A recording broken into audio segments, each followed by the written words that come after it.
Welcome back to The Little Mermaid and the conclusion of this well-known tale.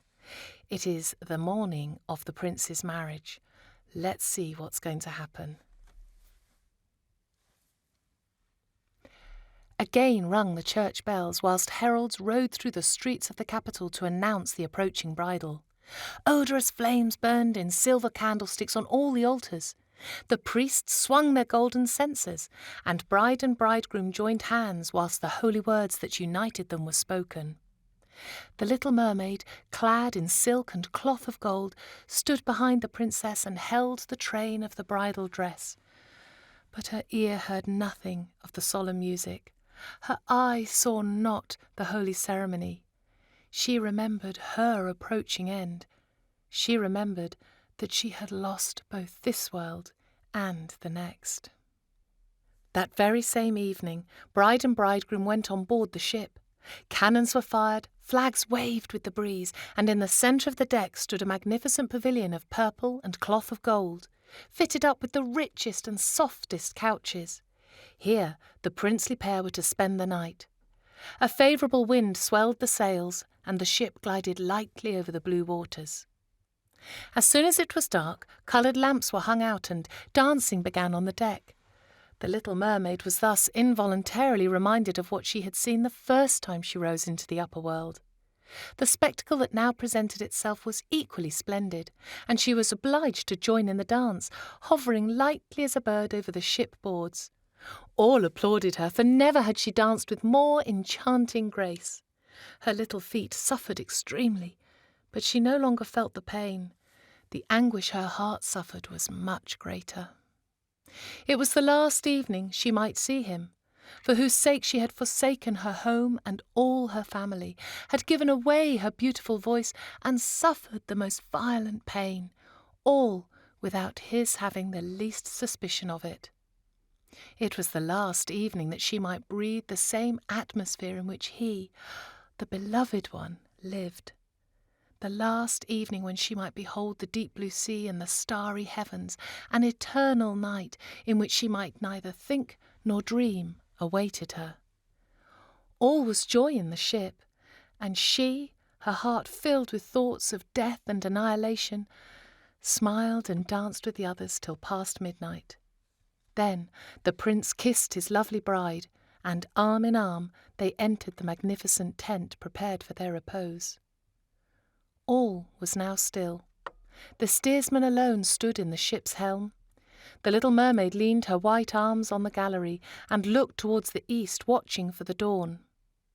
She well knew that the first sunbeam would witness her dissolution. She saw her sisters rise out of the sea. Deadly pale were their features, and their long hair no more fluttered over their shoulders, it had all been cut off. "We have given it to the witch," they said, "to induce her to help thee, so that thou mayest not die. She has given to us a penknife. Here it is.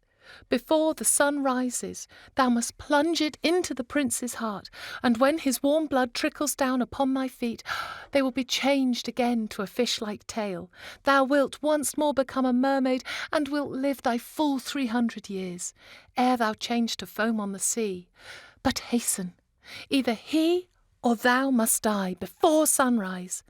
Our aged mother mourns for thee so much her grey hair has fallen off through sorrow, as ours fell off before the scissors of the witch. Kill the prince and come down to us. Hasten, hasten! Dost thou not see the red streaks on the eastern sky announcing the near approach of the sun? A few minutes more and he rises, and then all will be over with thee."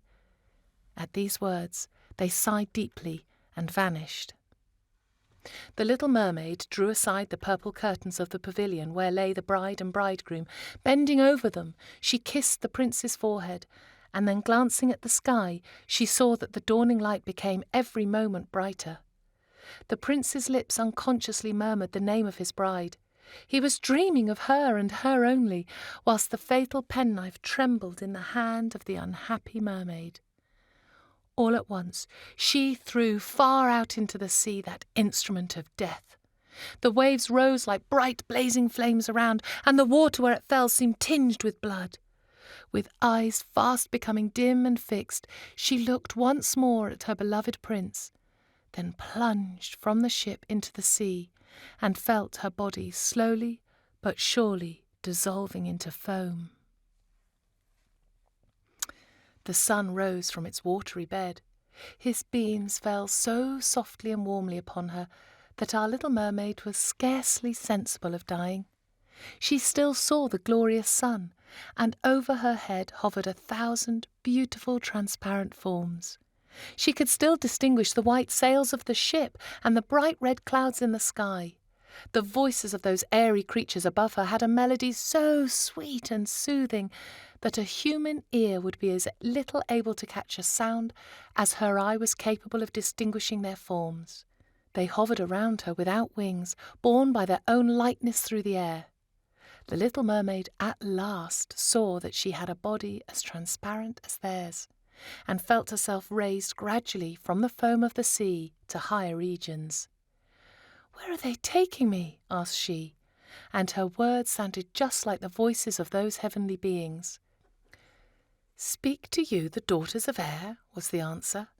"The mermaid has no immortal soul and can only acquire that heavenly gift by winning the love of one of the sons of men. Her immortality depends upon union with man. Neither do daughters of air possess immortal souls, but they can acquire them by their own good deeds. We fly to hot countries where the children of earth are sinking under sultry, pestilential breezes. Our fresh, cooling breath revives them. We diffuse ourselves through the atmosphere. We perfume it with the delicious fragrance of flowers, and thus spread delight and health over the earth. By doing good in this manner for 300 years, we win immortality and receive a share of the eternal bliss of human beings. And thou, poor little mermaid, who following the impulse of thine own heart hast done and suffered so much, thou art raised to the airy world of spirits, that by performing deeds of kindness for 300 years thou mayest acquire an immortal soul." The little mermaid stretched out her transparent arms to the sun, and, for the first time in her life, tears moistened her eyes. And now again all were awake and rejoicing in the ship. She saw the prince with his pretty bride. They had missed her. They looked sorrowfully down on the foamy waters, as if they knew she had plunged into the sea. Unseen, she kissed the bridegroom's forehead, smiled upon him, and then, with the rest of the children of the air, soared high above the rosy cloud which was sailing so peacefully over the ship. "After 300 years we shall fly in the kingdom of heaven." "We may arrive there even sooner," whispered one of her sisters. "We fly invisibly through the dwellings of men where there are children, and whenever we find a good child who gives pleasure to his parents and deserves their love, the good God shortens our time of probation.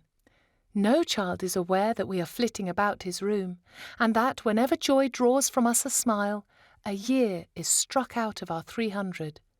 But when we see a rude, naughty child, we weep bitter tears of sorrow, and every tear we shed adds a day to our time of probation." And that is the end of the tale of the Little Mermaid.